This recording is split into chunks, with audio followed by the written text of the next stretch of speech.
Tonya Hofmann's fabulous. Tonya Hofmann's fabulous. Tonya Hofmann's fabulous, fabulous TV show.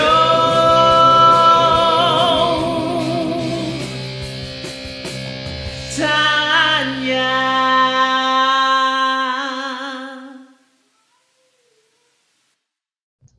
Hello, everyone. Oh my gosh, I'm so glad that you're here today because we have Stephen Ankerstar, yay, as our guest star. Hello, everyone. So, what's great is when I have an actual guest with star in their name. So we can't wait to hear from him in just a minute. I'm so glad that you're joining us. Make sure that you stick around to the end of the show because, as you know, all of my guests give away something amazing free to you. So you want to stick around to see what Stephen is giving away today. We also want to make sure that if you have not checked out the website, what are you waiting for? Go to my website, publicspeakers.association.com, and find out how you can go out and change the world from the front of the room. Like Stephen and like myself, that we love having fun and connecting to amazing people, and more importantly, changing lives. And you have the ability to do that because you know something that I don't. You have a skill set. You've gone through a life that I can't live.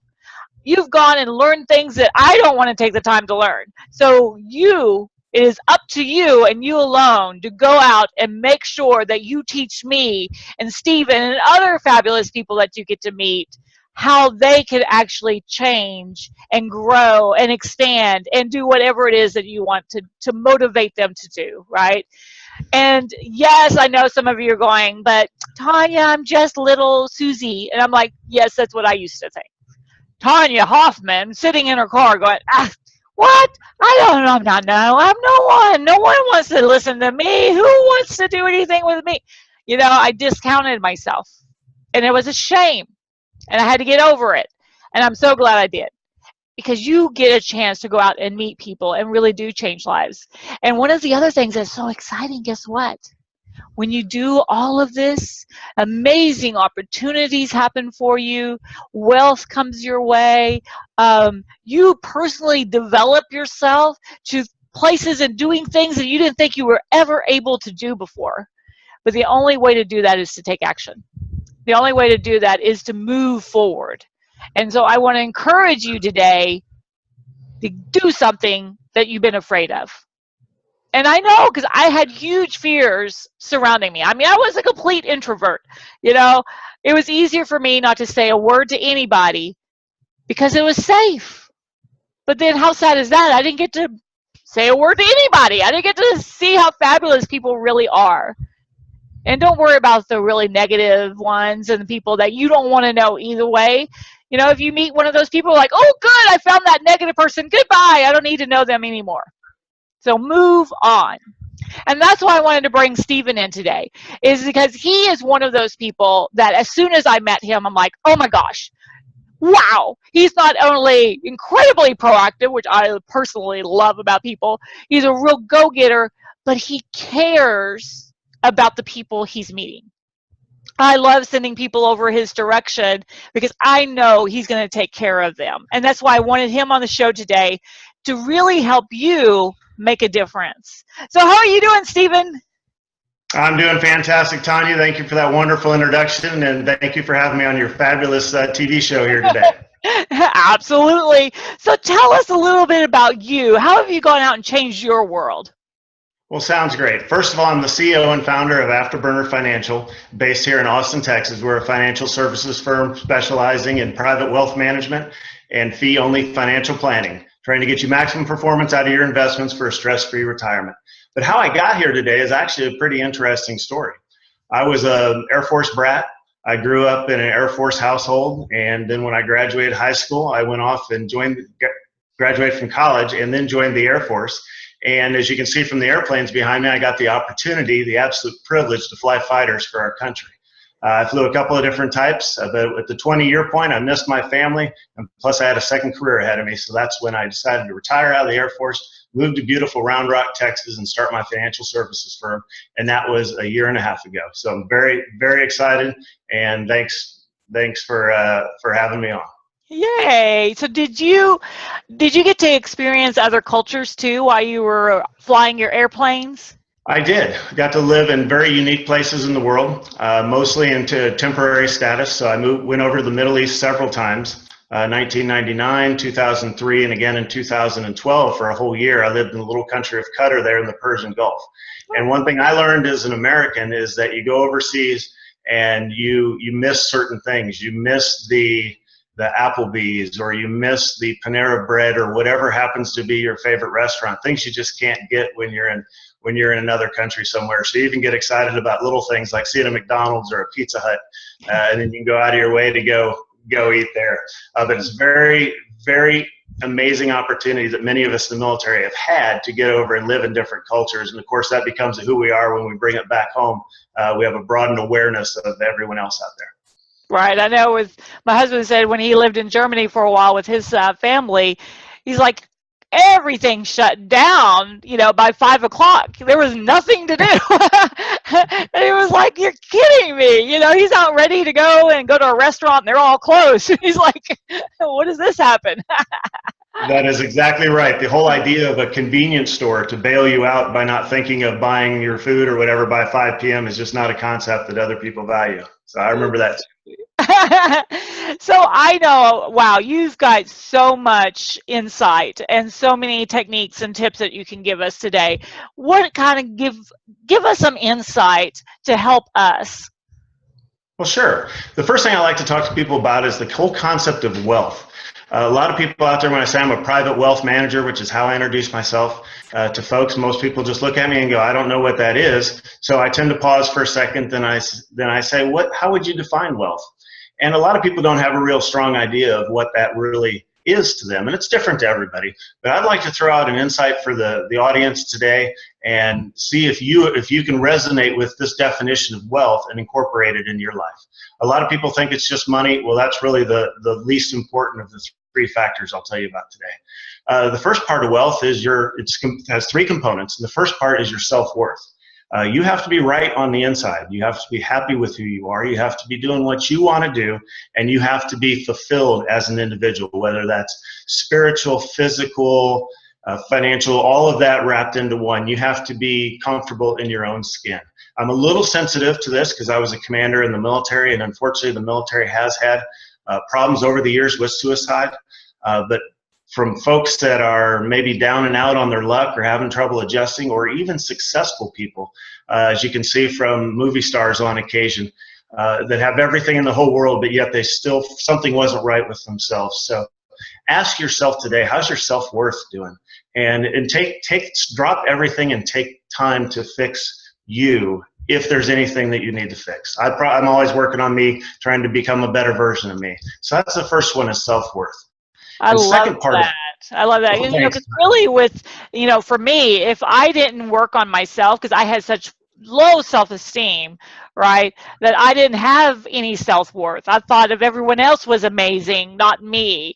And once I switched that around, I was incredibly aware suddenly of how much I could really change lives and affect this world and bring it up a notch. Because now I first started looking at what I could do and within myself, and then what can I do for others? Yeah, that's exactly right, Tonya. And the next two are really worthless if you don't have yourself figured out. And the second one is network. So you get yourself squared away, and then it's who you surround yourself with.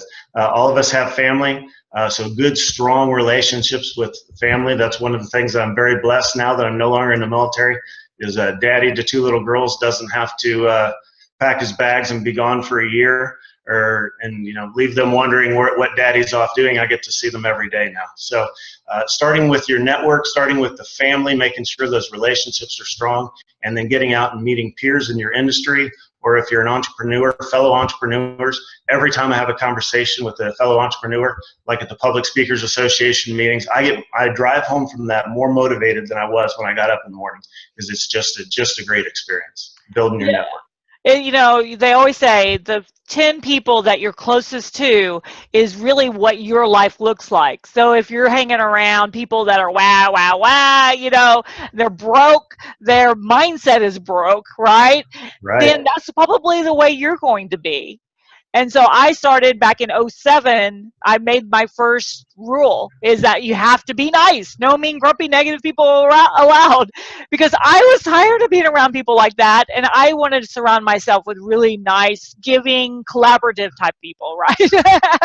That's right. It makes a huge difference who you surround yourself with because it's your motivation every day. You have your first one, motivation from within, then your network, and the third one I talk about as far as the third component to true wealth is the financial aspect of it. So once you have the first two squared away, if you never get past that, you can be the happiest person in the world.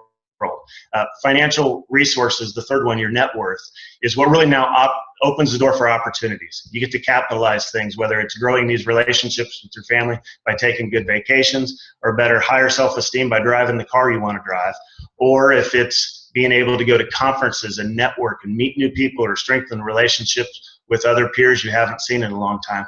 That's what financial assets do. So starting as early as you can, beat down the debt monster, get out of debt, free yourself from that, try to save so you have a nice, safe financial safety net from there, and then really start working on your net worth. And over time, it should be increasing. It shouldn't be sitting there just stagnant, just like you, trying to be a better version of you. Your net worth should be going up every year, so really try to work on that.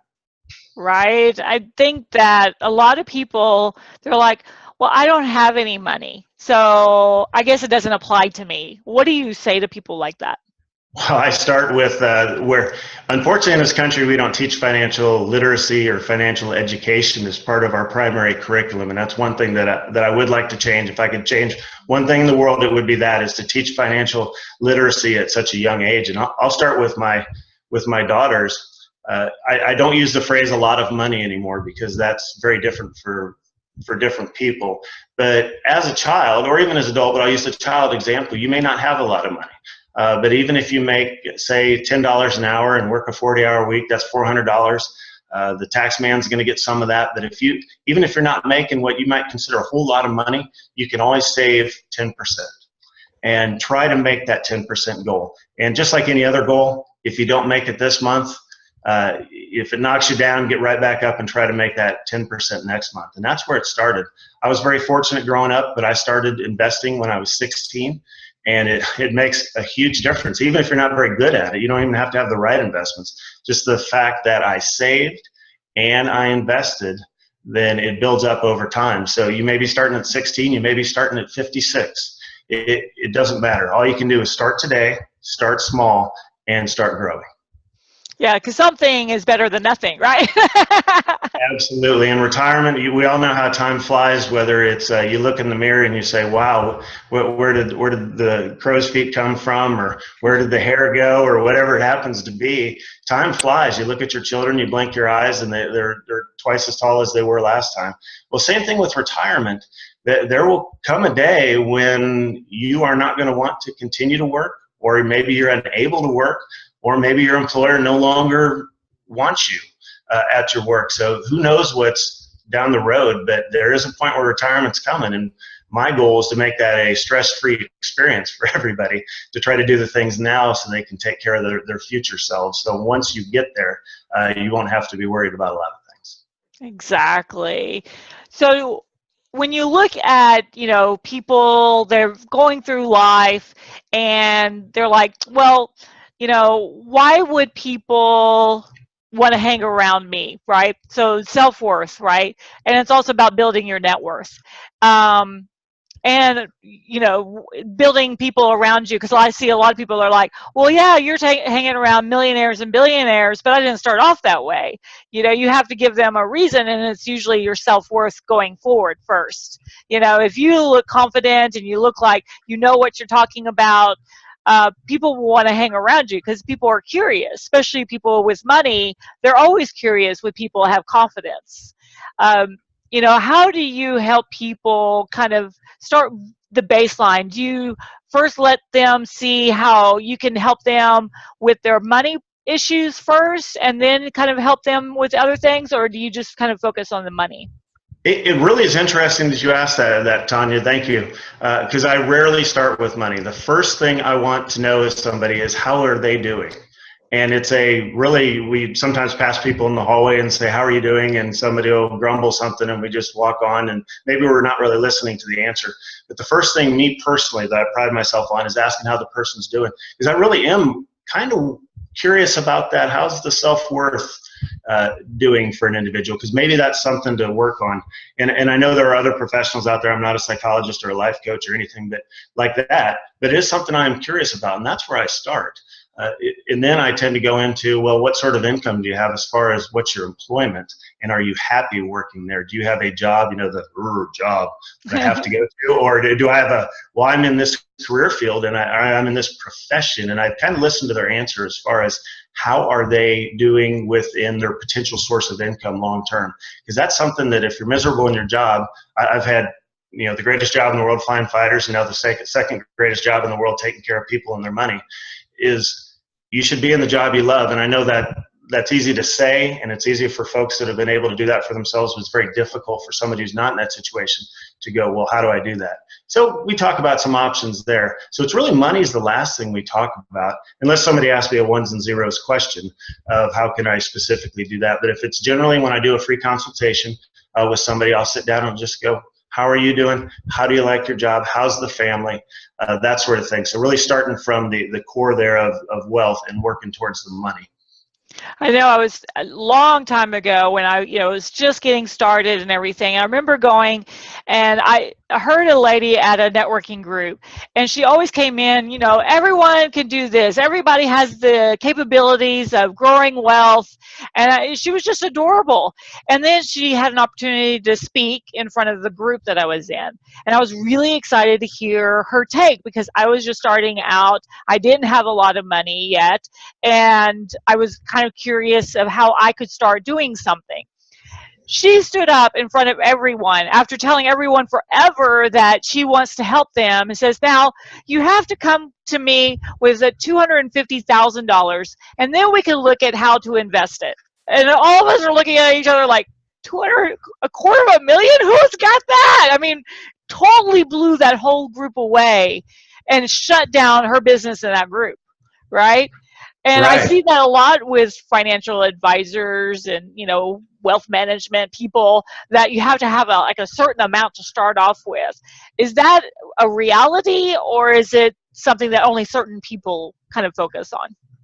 Well, unfortunately, that's like 90% of the people that are in that particular area. And that's why I focused Afterburner Financial at folks like myself that are middle class, that are out there with have had a good job, and they're saving some stuff and they're trying to build that up to where maybe they can get $1 million by the time they retire.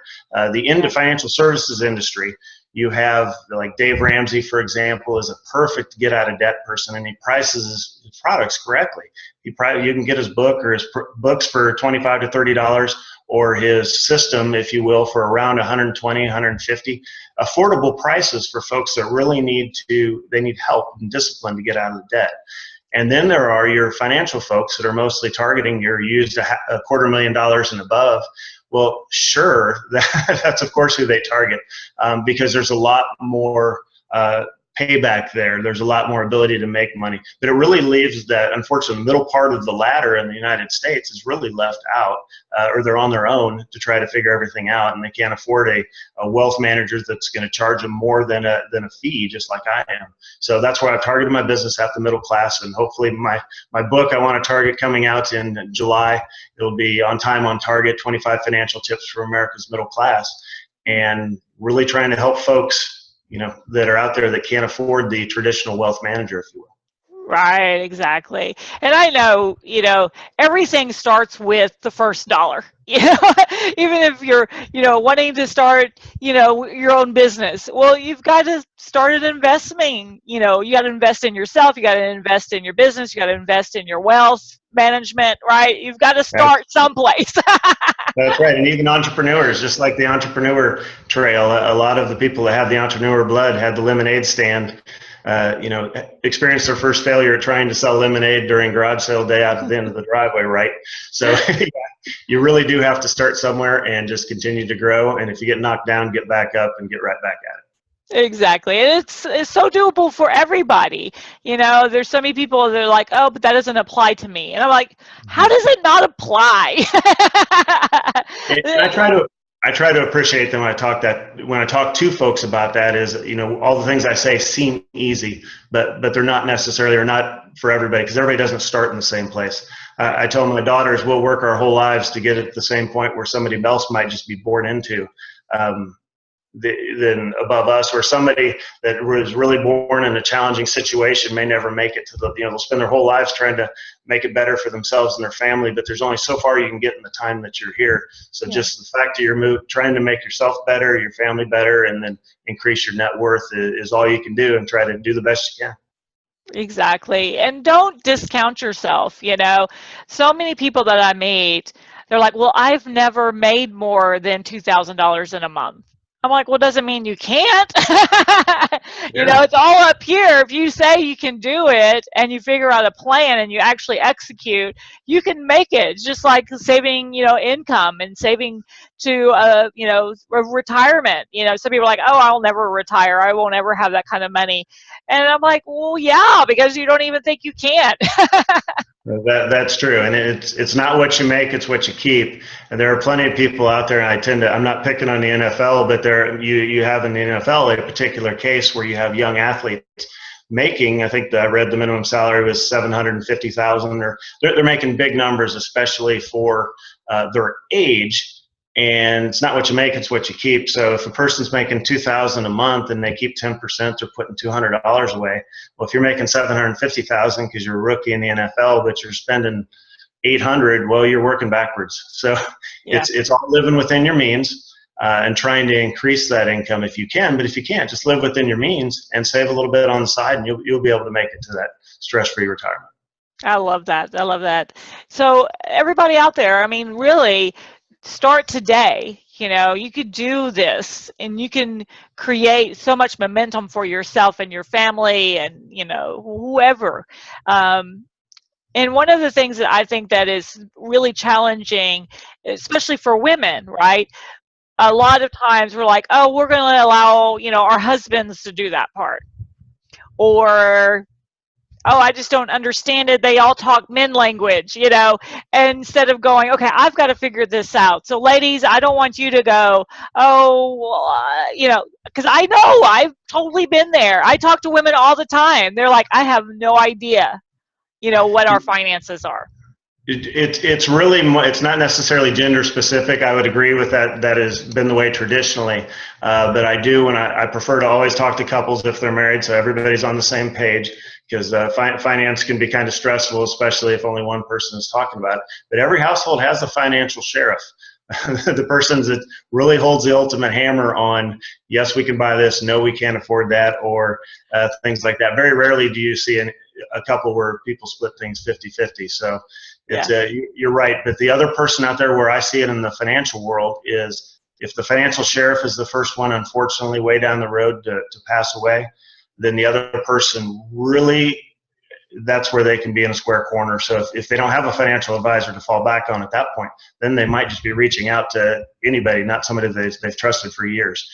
So that's why it's a decent idea to have somebody in your life that you can go to with your money questions. Exactly. And I don't care how old you are, if you're 16 or you're 82, you need to talk to somebody if you haven't before. I know even my mother-in-law, when my father-in-law passed away, she didn't even know what bank they used. Okay. And the whole world came tumbling down for her because she had no idea of anything and didn't have life insurance for him. So she's scraping by now, and she's only 68. So don't wait until it's too late, I guess is what I'm saying. Just go ahead and have a conversation with someone fabulous like Stephen that really will give you an impact, will be truthful with you, and that's what you want to look for, is someone like that. And so I know, Stephen, you're giving away something amazing today. So what is that? Yes, well, Tonya talked about it and I talked about it, and we said this word over and over: start. You have to get started, and you may be listening to this going, they're right. I told myself that for a month, a year, a decade, 20 years. Well, it starts with a phone call. I would love to have your phone call, but really, like Tonya said, it's really bringing somebody in your life that you can trust. So if you've been working with somebody and if you trust them and they're helping you meet their financial, if they're helping you meet your financial objectives, not theirs, yours, then stay with that person. So that's a very valuable relationship to have. However, if you don't have it, I would like your business. I would like to start that conversation, and here's how we do it. I'm going to give you my phone number, I'm going to give you the website, and I'm going to give you my email. And it all starts with a free consultation with me. I will give you a half an hour, and we'll sit down and we'll talk about whatever you want to talk about. We can hop right into finances, or preferably I'm just going to ask you about you first, and we'll talk about you. We'll talk about your network, how you're doing, and get into some financial questions. Financial planning is a very unique experience, and really you're interviewing me when you call and talk to me to see if I'm the type of person you want to bring in your life to try to help you with these things. If it's not the case, that's okay too. But that's what you want to do, is you get started with a free consultation. And if you hang up with me and I'm not your person, if you say, I don't really resonate with that individual, then take somebody else up on a free consultation. Most people offer them, but that's what I'm offering today, is a free consultation, half an hour. My phone number is 512-937-6750. My email is Steve Ankerstar, so SteveAnkerstar @gmail.com. And Afterburner Financial's website is www.afterburner, which is AFTERBURNER -financial.com. So 3 ways to contact me, 3 ways to book your half an hour free chat with me. We can talk about anything you want, but we'll talk about your situation, and we'll see if this relationship is something you would like to continue, and then we can go from there.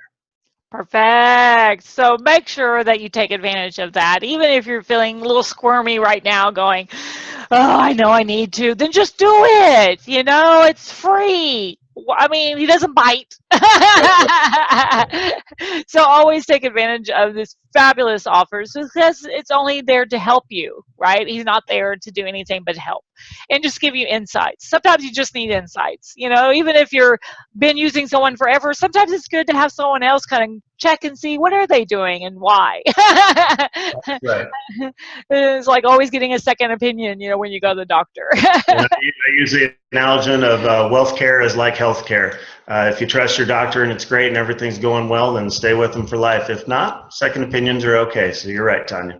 Exactly. All right, everybody. Remember, go to the website, publicspeakerswithanassociation.com, and check out the website. We've got a free game on there that you can take. We've got a speaker's assessment to see how you're doing as a speaker. And then we've also got great information on our upcoming summits. So you don't want to miss any one of those. They're free for you to listen to. Plus, we have all the recordings from our past summits. So you definitely want to take advantage of all of those. And we've got our public speakers conference coming up June 14th through the 17th in San Antonio, Texas. So come on down. We're going to have margaritas and some Mexican food and have a blast connecting to most amazing people you'll ever get to meet. All of the speakers hang out. We all get to know each other. It's not about, everyone comes flying in and flying out. We're actually all there to help and communicate and collaborate. So I can't wait to see you there. And I can't wait to even just get to know you. So reach out, say hello. Reach out to Stephen, because you will want to know him anyways. And we can't wait to see you soon. So everybody, thank you for joining us today. Come back the next time. Thanks, Stephen, for coming. Thanks, Tonya. Bye, everyone. Bye.